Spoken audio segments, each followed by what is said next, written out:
Tomorrow is a very special day. Tomorrow is a celebration. It's a celebration for our patients. We want our patients to know that we are here to celebrate them. It's about their livelihood. It's about their smile. And we're celebrating how they have taken upon themselves to come here and allow us to be part of their journey and really give them the life that they're really looking for. Life without bad teeth, life without dentures, life full of zest, better health, better quality of life. We're having anywhere between 40 to 50 guests, our patients that can come, make it a celebration for the team, the patients and their loved ones, and just to celebrate and have a good time.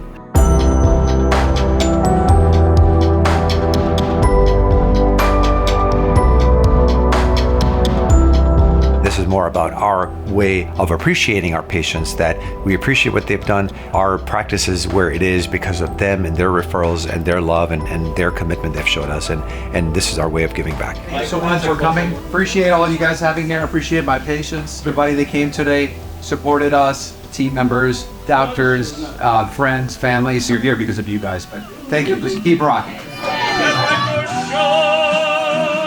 I